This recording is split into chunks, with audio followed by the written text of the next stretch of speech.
A quiet autumn night settled outside a small neighborhood restaurant. The kind of night where nothing is supposed to happen. Then a powerful man crossed a line, believing money could silence anyone in his way. What he didn't know was that a former Navy SEAL was nearby, watching in silence. And what many forget is this: God does not overlook injustice done in the dark. Some moments are not accidents, they are tests of character, and sometimes the right witness is placed exactly where they need to be. Before we begin, tell us where you're watching from. And if this story speaks to you, please subscribe for more stories that remind us why courage still matters. Autumn had settled gently over the town. The air was cool but not cold, the kind that carried the smell of damp leaves and old pavement. Outside, a small bar and grill on the edge of a strip mall, yellow light spilled onto the sidewalk. The place was called Maple and Oak, the kind of restaurant that tried to be two things at once: casual diner by day, neighborhood bar by night. Its windows fogged easily when the temperature dropped, and tonight they glowed softly against the darkening sky. Music hummed inside, low and familiar, meant to be comforting rather than memorable. Lily Carter stood just outside the front door, her back half turned toward the parking lot. She was 24, slim to the point of fragility, with narrow shoulders that seemed to carry more weight than they should. Her brown hair, pulled into a loose ponytail at the start of her shift, had begun to slip free, strands clinging to her neck where sweat had dried cold. Her skin was pale, not porcelain, but tired, the kind of pallor earned from long hours under fluorescent lights and too many double shifts. She wore the restaurant's uniform: black jeans, black apron, a dark green shirt with the logo stitched over her heart. It didn't fit her perfectly. Nothing ever seemed to. Lily had a habit of shrinking into herself, of making less space than her body actually occupied, as if she'd learned early that attention was something to be avoided. In front of her stood Evan Brooks. Evan was in his early 40s, tall and broad, with a build that suggested a personal trainer he no longer listened to. His dark hair was thick and carefully styled, though now slightly undone by drink and impatience. Stubble shadowed his jaw, expensive-looking even in its carelessness. His face was handsome in a sharp, deliberate way. High cheekbones, straight nose, eyes that were quick to assess and quicker to dismiss. Money had shaped him. Not just his clothes, tailored jacket, leather shoes untouched by scuffs, but his posture, the way he leaned forward as if the world were designed to make room for him. Evan Brooks was a billionaire by inheritance and expansion, a man who had never waited in line long enough to learn patience. Alcohol loosened what little restraint he had. His voice carried easily, too loud for the space, thick with contempt disguised as humor. "You call this service?" he said, leaning closer than necessary. "I've had dogs treated better than this." Lily kept her eyes lowered, fixed on the crack in the concrete near Evan's shoe. She had learned that eye contact could be interpreted as challenge. Her hands were clenched tightly in front of her apron, fingers pressing into one another hard enough to ache. "I'm sorry, sir," she said. Her voice was quiet but steady, practiced. "I already explained. The kitchen's backed up tonight. I can check on your order again." Evan laughed, a short, sharp sound that carried no amusement. "You already did, and you failed." He gestured vaguely toward the door. "Is this really the best they can find? Or do you just hire anyone who smiles and apologizes?" Inside the restaurant, a few patrons glanced toward the door, and then quickly away. A couple at the bar leaned closer together, pretending not to hear. The manager, a man in his mid-50s, with thinning hair and a permanent crease between his brows, busied himself rearranging glasses. He did not intervene. He had bills to pay. He had learned which customers were worth offending and which ones were not. Lily felt the heat rise in her face. Shame came easily to her, settling like a familiar coat. She told herself to endure it the way she always did. Endurance was a skill. It kept the lights on. It kept her small apartment warm enough through winter. Evan stepped closer, too close. He smelled of whiskey and citrus cologne, sharp and overwhelming. He lowered his voice, but the words were no kinder for it. "You should be grateful," he said. "Girls like you don't get many chances." His hand lifted, not striking, not quite touching, but close enough that Lily's breath caught. Her body reacted before her mind did. She took a half step back, heel catching on the edge of the shallow step leading into the restaurant. For a moment the world tilted. Lily's heart hammered painfully against her ribs. She threw her arm out instinctively to steady herself, fingers brushing the doorframe.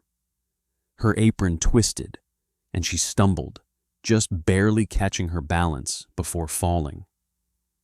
A few feet away, leaves scraped softly along the sidewalk, pushed by a passing breeze. Across the street, at the far edge of the parking lot, Jake Miller was walking home. Jake was 36, tall without being imposing, his build lean and efficient rather than muscular. Years ago, his body had been honed for combat. Now it carried a quieter strength, the kind that didn't advertise itself. His shoulders were relaxed, his stride even, measured. He moved like someone who had learned how to conserve energy because he never knew when he might need it.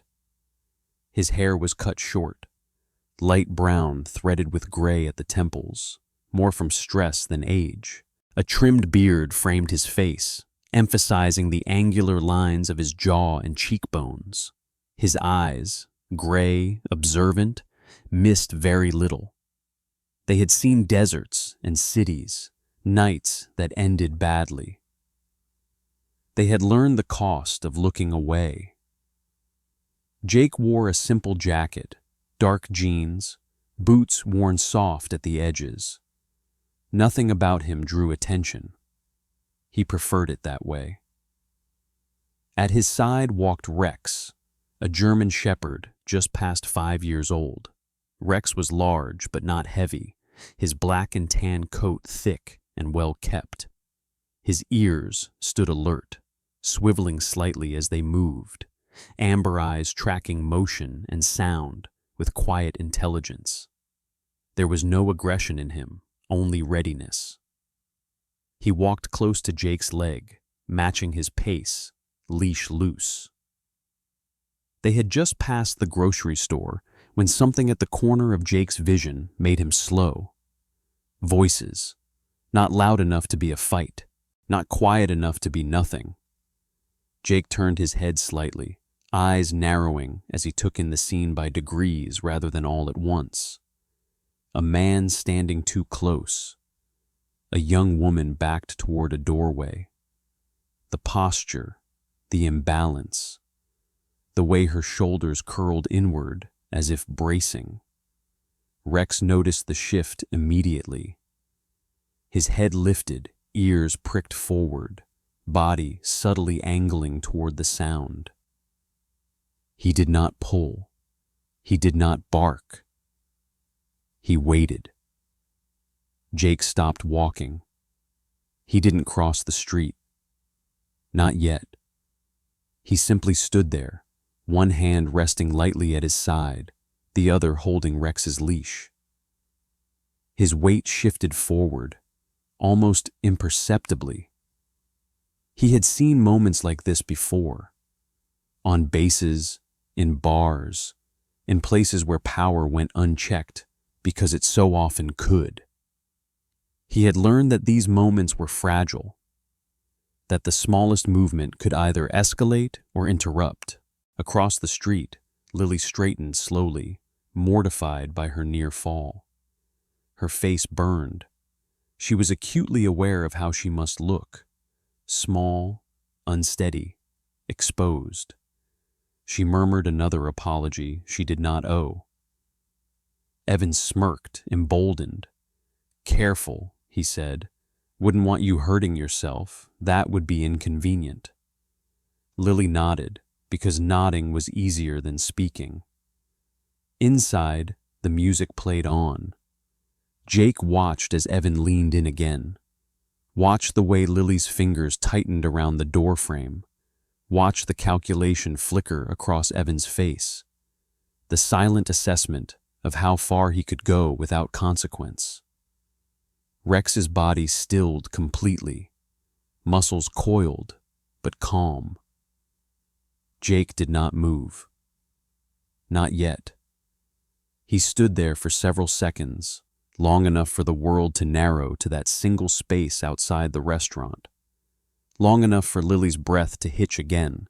Long enough for Evan's shadow to fall over her feet. And in that suspended moment, with autumn pressing in and the lights humming softly overhead, Jake Miller bore witness. Jake did not walk on. For a brief moment after he stopped, nothing changed. The music from inside the restaurant continued its low, looping rhythm. The door behind Lily creaked slightly as someone passed through without looking. Evan Brooks was still standing too close, his shadow overlapping hers, his confidence fed by the silence around him. Jake crossed the street. His steps were unhurried, deliberate. He did not raise his voice or announce himself. He simply moved into the space between Evan and Lily, placing his body at a slight angle, close enough to block, far enough not to provoke. It was a stance learned long ago, one that communicated presence without invitation. Up close, Jake seemed taller than he had from across the street. His face was calm, unreadable, but there was a firmness in his eyes that did not ask for permission. Years of command and consequence had stripped his expressions down to what was necessary. He did not look at Lily at first. His attention stayed on Evan. Rex followed, stopping precisely at Jake's left heel. The German Shepherd sat without being told. His back was straight, his chest broad, his ears forward. He did not bare his teeth. He did not growl. He simply watched Evan with a steady, unblinking focus that suggested memory, of rules, of thresholds, of what happened when they were crossed. Evan recoiled half a step, more surprised than afraid. "What is this?" Evan said, his voice sharp with irritation. He looked Jake up and down, taking in the worn jacket, the plain boots, the lack of visible status. His lip curled slightly. "You work here?" "No," Jake said. His voice was low, even, uninflected. It carried easily, without effort. Evan scoffed. "Then mind your business." Jake held his ground. "You need to step back." The words were simple, not a threat, not a plea, just a statement. Evan laughed again, louder this time, glancing briefly toward the windows as if seeking an audience. "Or what?" he asked. "Your dog's going to arrest me?" Jake didn't respond immediately. He shifted his weight just enough to settle himself more firmly, boots planted. Rex remained still, but his gaze sharpened, muscles beneath his coat subtly engaged. Behind Jake, Lily had frozen. Her hands trembled slightly at her sides. Relief and fear tangled painfully in her chest. She was grateful someone had stepped in, but she had learned not to trust rescue. Rescue often came with a price.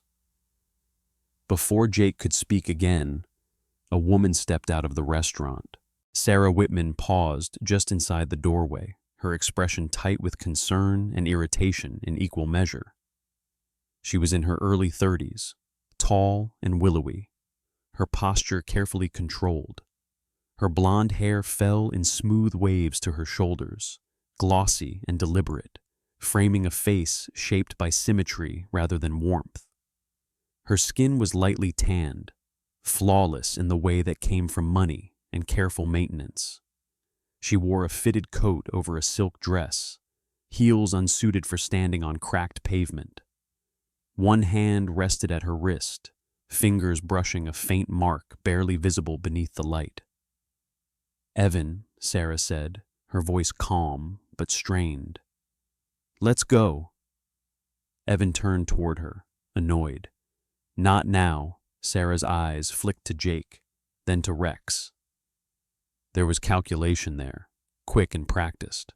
Sarah was not cruel by nature, but she had learned early how to survive beside powerful men, by choosing when to speak and when to disappear. "This isn't worth it," she said quietly. "You're drunk." Evan's jaw tightened. Being corrected in public never sat well with him. He glanced back at Jake, eyes narrowing. "You think you can tell me what to do?" Evan said. "Do you have any idea who I am?" Jake finally answered. "I don't care." The words landed heavier than if he had shouted. Something shifted. Evan sensed it. Not danger exactly, but resistance. Real resistance. The kind that didn't flinch at names or money. His bravado faltered, just slightly.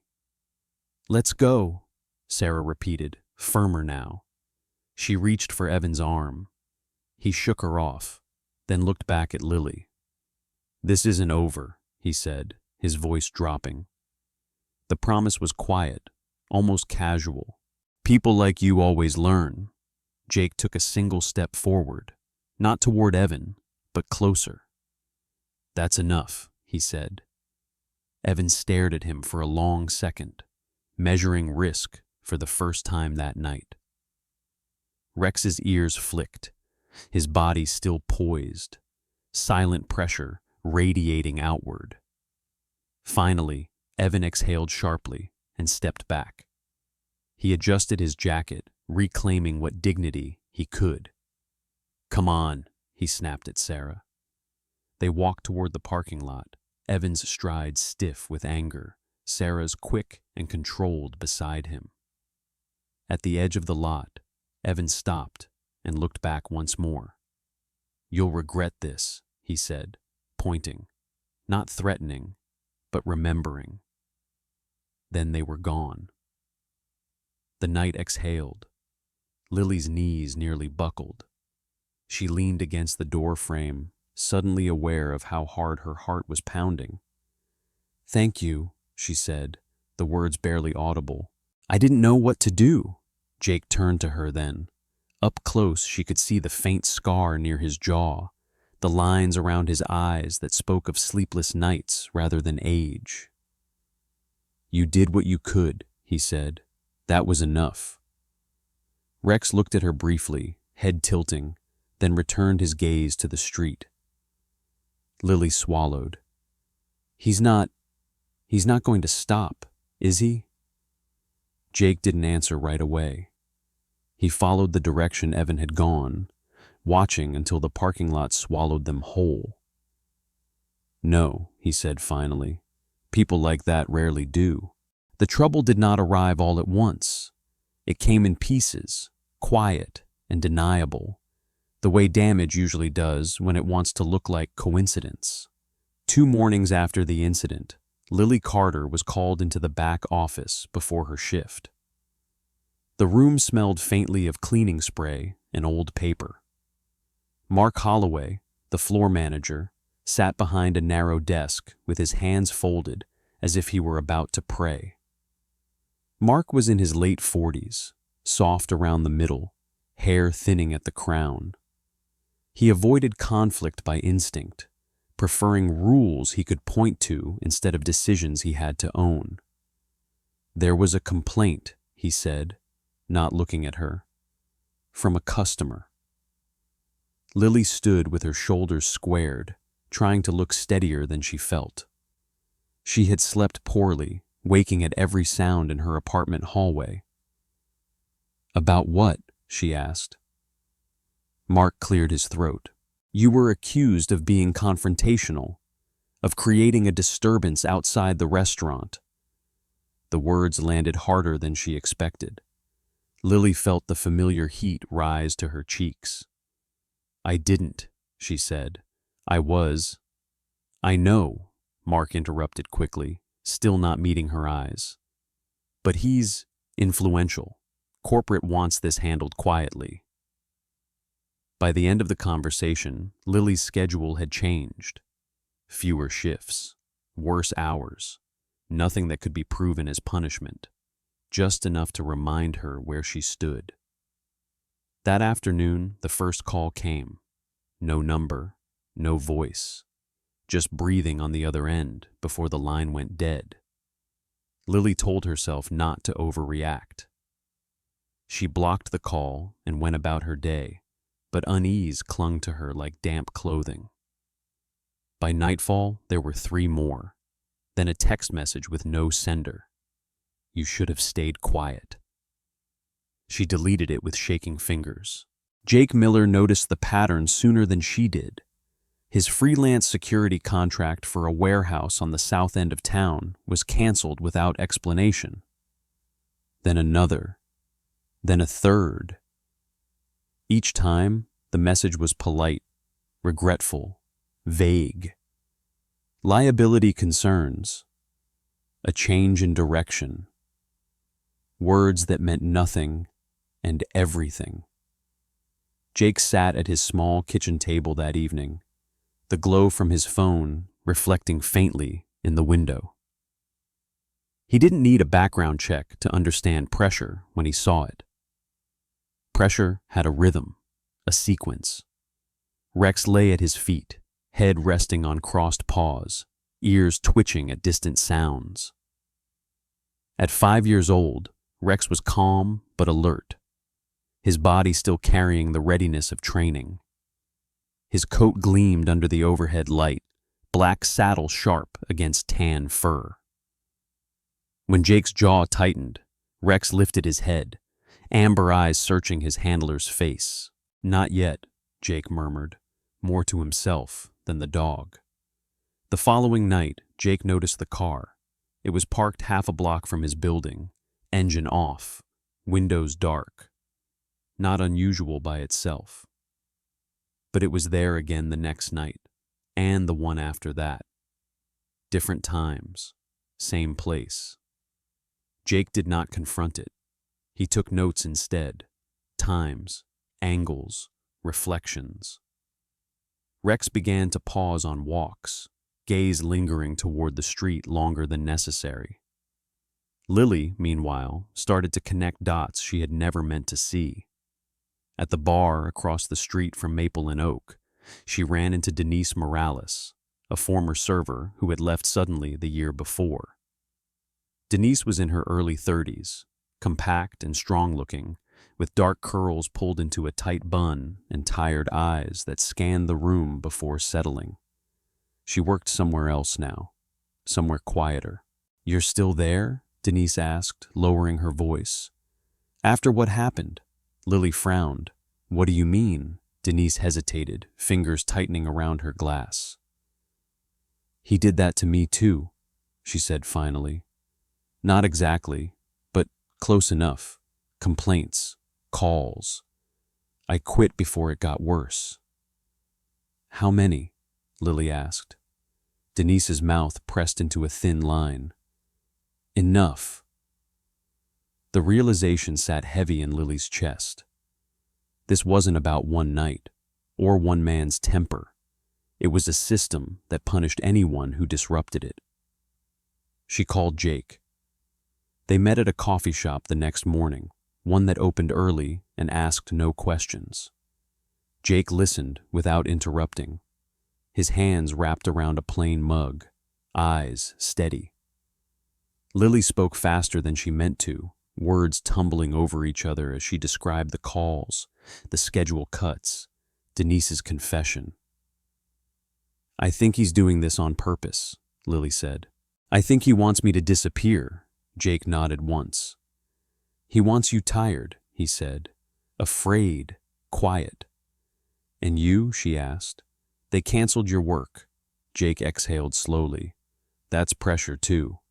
Lily glanced down at Rex, who sat patiently beside Jake's chair. "He followed you into this," she said softly. Jake shook his head. "No," he said. "I did." Outside, a man stood near the newspaper rack, pretending to scroll through his phone.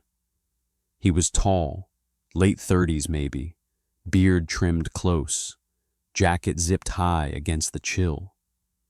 His eyes lifted once, briefly, then dropped again. Jake saw him. He did not react. He finished his coffee, rose calmly, and placed a hand on Rex's collar. The man by the rack left before they did. That evening, Lily found an envelope taped to her apartment door, no return address. Inside was a printed screenshot of her social media profile, red circles drawn around old photos. Beneath it, a single sentence. "People notice more than you think." She sat on the floor for a long time after that, back against the door, knees drawn to her chest. Fear pressed in, sharp and suffocating. She thought of Mark's averted eyes, of Denise's quiet resignation, of how easy it would be to walk away. Instead, she picked up her phone. "Jake," she said when he answered. Her voice shook, but it didn't break. "I don't think I'm the first, and I won't be the last." There was a pause on the line, then Jake's voice, steady as ever. "Then we start paying attention," he said. Rex barked once in the background, low and certain. Jake did not announce what he was doing. He never did. Investigation to him was less about confrontation than attention. Learning which details refused to stay quiet, he started with places people assumed were empty. The alley behind Maple and Oak smelled of grease and rain. A security camera hung above the service door, its lens clouded with grime. Jake stood beneath it one evening, hood pulled low, Rex sitting patiently at his side. The camera's red indicator light was off. "Not broken," Jake murmured. "Disabled." Rex's ears twitched. At 5 years old, the German Shepherd was attuned to patterns even Jake sometimes missed. He sniffed the air, then sat, tail still, gaze fixed on the darkened lens. Inside the restaurant, Lily Carter worked shorter shifts now, always paired with someone else, always kept away from the door after sunset. She noticed the changes immediately. The manager avoided her. The camera angles seemed different. Certain tables were no longer assigned to her. She began writing things down. Dates, times, names, small details, who complained, who intervened, who didn't. At night, in her apartment, she filled a notebook with cramped handwriting, pausing often to steady herself. Fear lingered, but something stronger had taken root beneath it. Clarity. She remembered Maya Collins, a red-haired server with freckles who used to hum while refilling drinks. Maya had vanished after a single incident with a VIP customer. Management had called it personal reasons.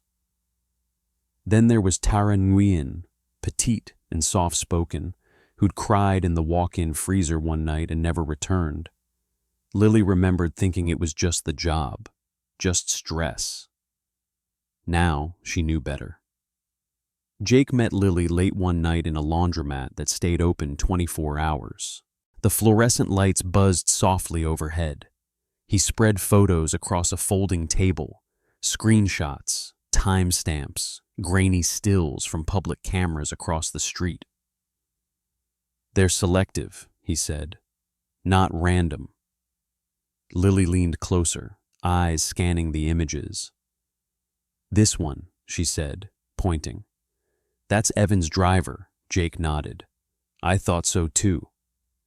The driver's name was Caleb Wright, mid-50s, square build, close-cropped gray hair.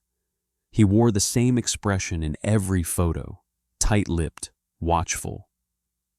Jake had followed him twice now, never close enough to be noticed, always far enough to leave doubt. Caleb had once been a police officer, left the force after an internal review that never made the papers. Men like him didn't like uncertainty. They liked control. Another name surfaced next. Howard Bell, a private attorney who specialized in discretion. Short, meticulously groomed beard, expensive glasses, a permanent look of polite concern. Lily recognized his name from emails she wasn't meant to see, settlement offers framed as kindness. "They don't threaten," Lily said quietly. "They persuade." Jake's mouth tightened. "Same outcome." Rex shifted, placing his head briefly against Lily's knee.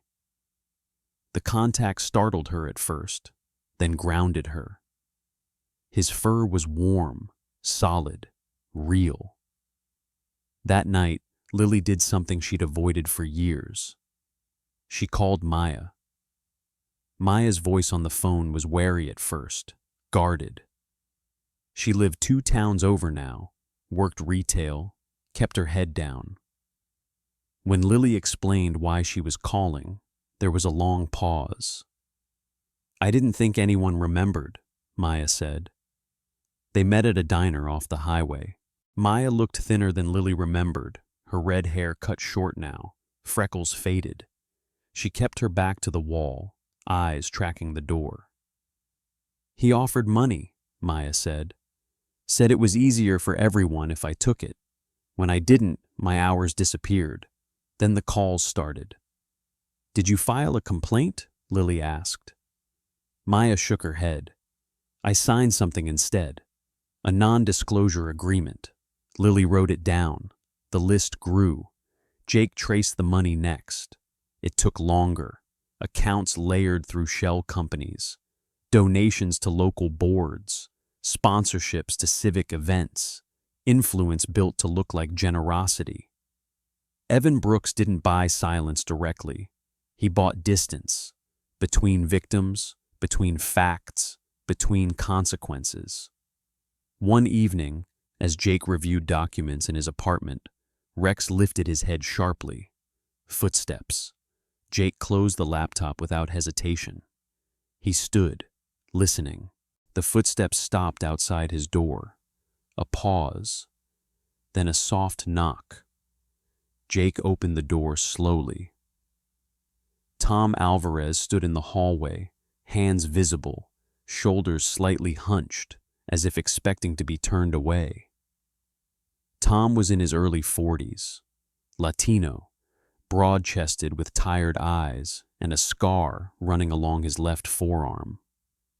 He worked maintenance at Maple and Oak, fixed lights, cleaned drains. A man who noticed things because his job required it.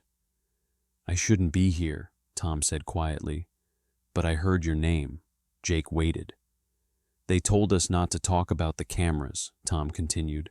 "Said some footage was lost, but I saw the files. They weren't lost. They were overwritten." "By who?"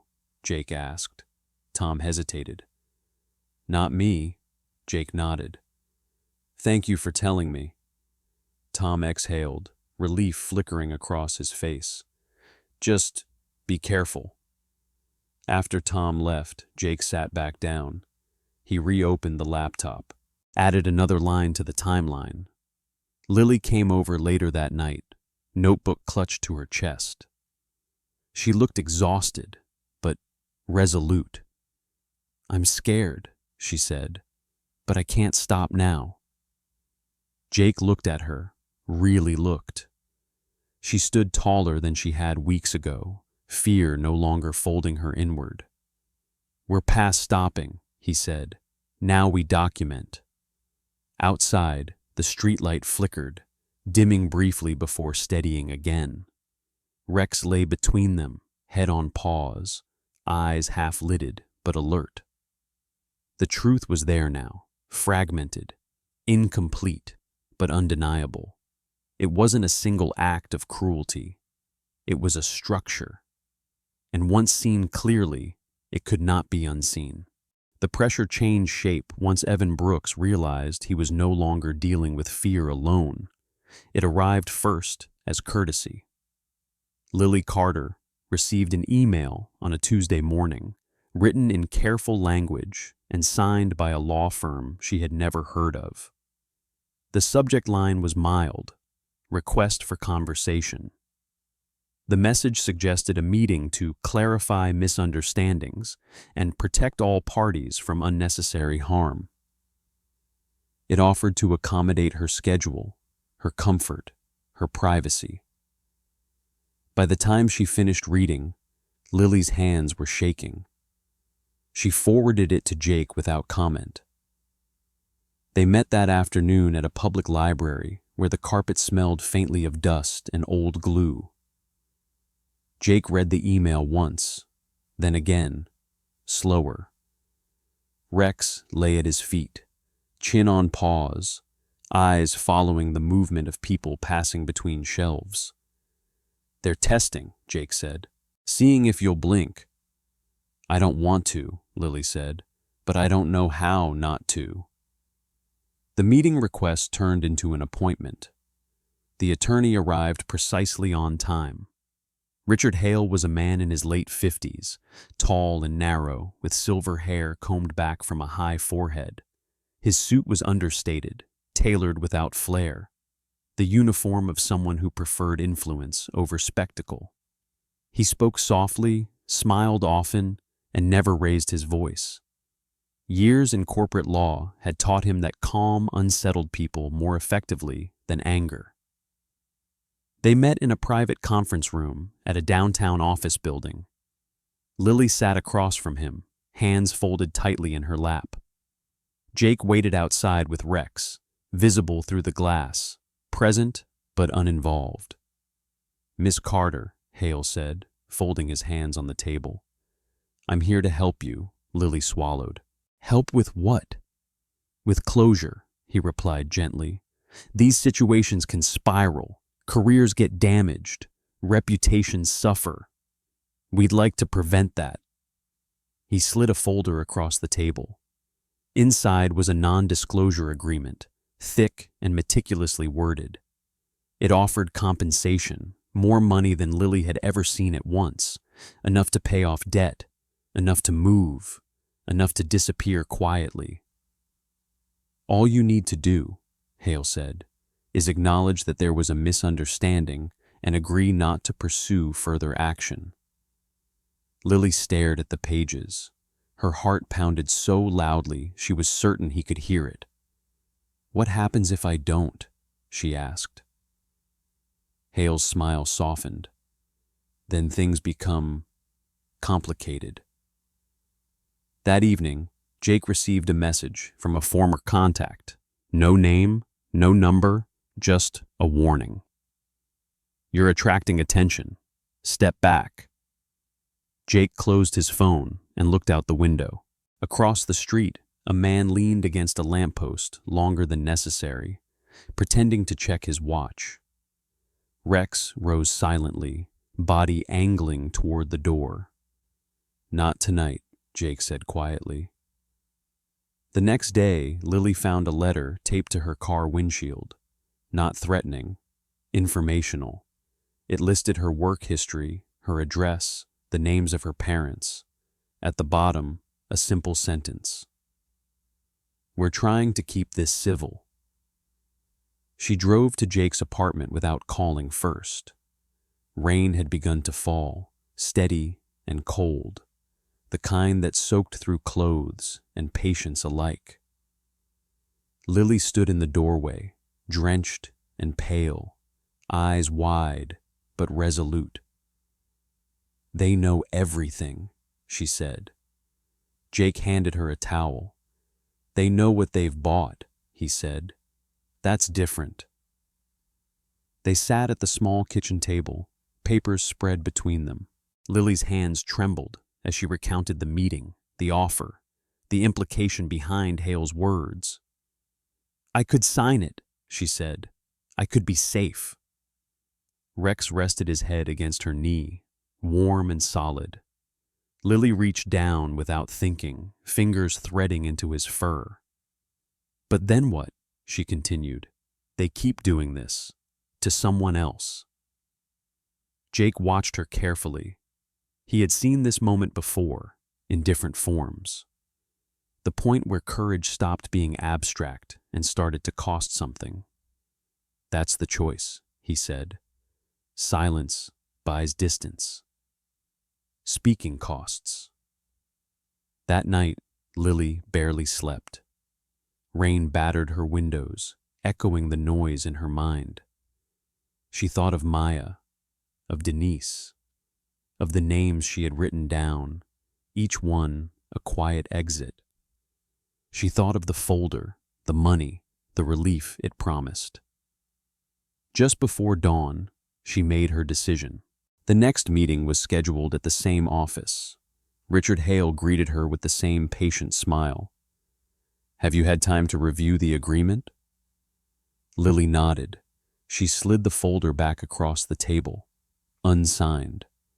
"I won't sign," she said. Hale's expression did not change, but something in his eyes cooled.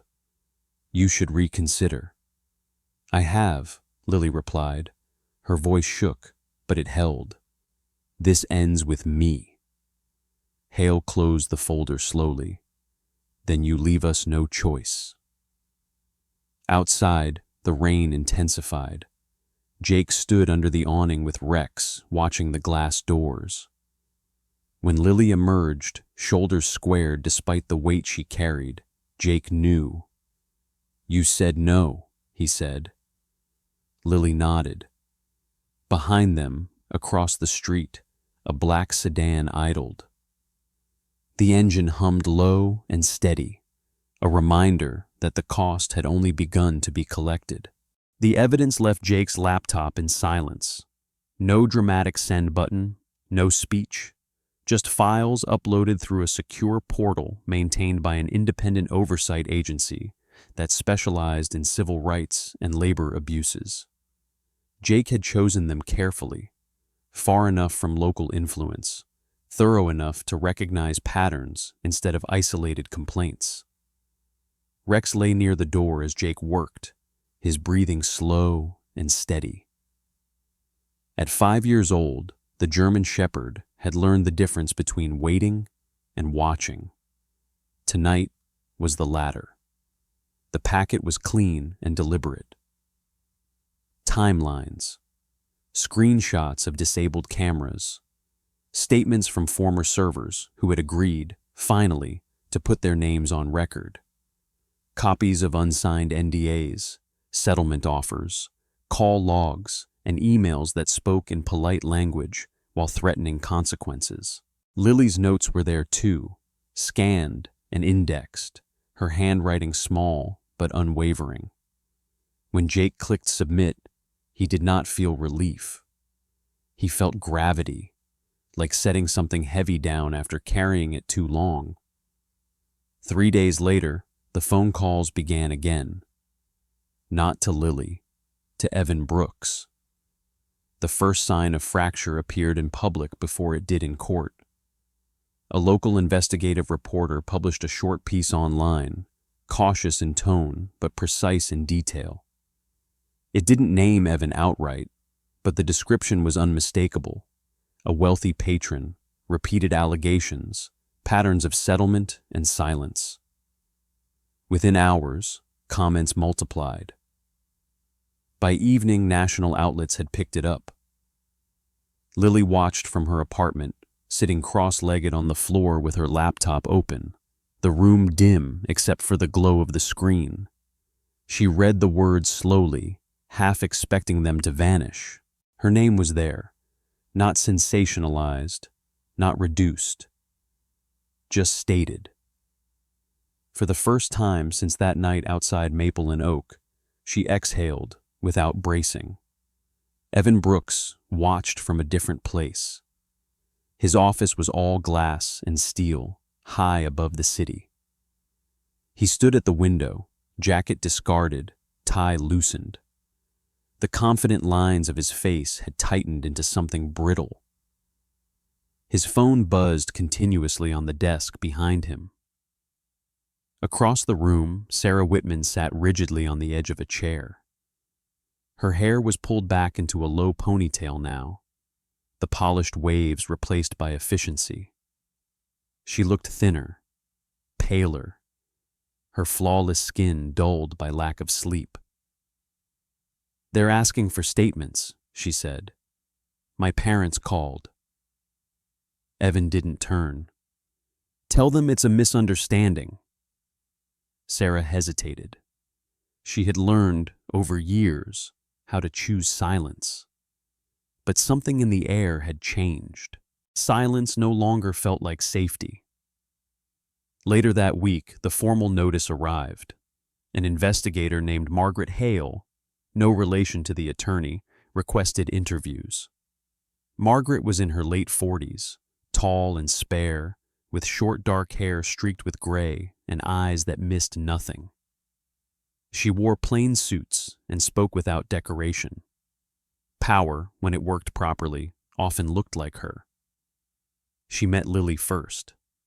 The interview took place in a neutral office with no windows and soft lighting. Lily answered questions carefully, honestly. She did not dramatize. She did not soften. She told the truth the way it had happened, from the first insult to the unsigned agreement. Margaret listened, took notes, asked for clarification only when necessary. "You understand this may take time," she said at the end. Lily nodded. "I've already waited." Others followed. Maya, Denise, even Tom Alvarez agreed to give a statement, his hands shaking slightly as he described overwritten footage and instructions never given in writing. The investigation widened. Evan's attorney issued denials, then revisions, then silence. When the subpoena arrived, it did not come with sirens, just an envelope, heavy paper, official language. By the time Evan was formally charged, the story had grown too large to contain. Financial backers distanced themselves. Boards resigned quietly. Sponsors withdrew, pending review. Evan Brooks walked into court flanked by counsel, no cameras allowed inside. His posture remained upright, but the ease was gone. For the first time, he was required to listen instead of interrupt. Lily was not present that day. She was at Maple and Oak. The restaurant had changed ownership in the interim, quietly. The old manager was gone. New policies were taped to the back wall, earnest and overdue. Lily stood behind the bar as dusk settled outside, autumn light pooling on the sidewalk. She locked the front door at closing time and stepped outside alone. Across the street, Jake waited with Rex. Jake had declined interviews, declined profiles. He had given testimony when required, factual and brief. That was enough. Recognition had never been the point. Rex sat beside him, tail thumping once when Lily approached. His coat gleamed under the streetlight, eyes calm, present. "It's over," Lily said. Jake shook his head gently. "It's finished." They stood there for a moment, listening to the wind move through fallen leaves. Lily turned the key in the lock, then straightened. Her shoulders were back, her chin level. She did not look down. Sometimes miracles don't arrive with thunder or light from the sky. Sometimes they arrive quietly, as a person who refuses to look away, as courage that holds steady when fear would be easier, as truth spoken when silence feels safer. The Bible reminds us that God is close to the brokenhearted and that He sees what is done in secret. Justice does not always move fast, but it moves faithfully, often through ordinary people who choose to stand in the right place at the right time. In our daily lives, we may never face headlines or courtrooms, but every day we are given smaller choices that matter just as much: to speak up, to protect someone weaker, to walk with integrity even when no one is watching. If this story moved you, share it with someone who needs hope today. Leave a comment if you believe that courage still matters.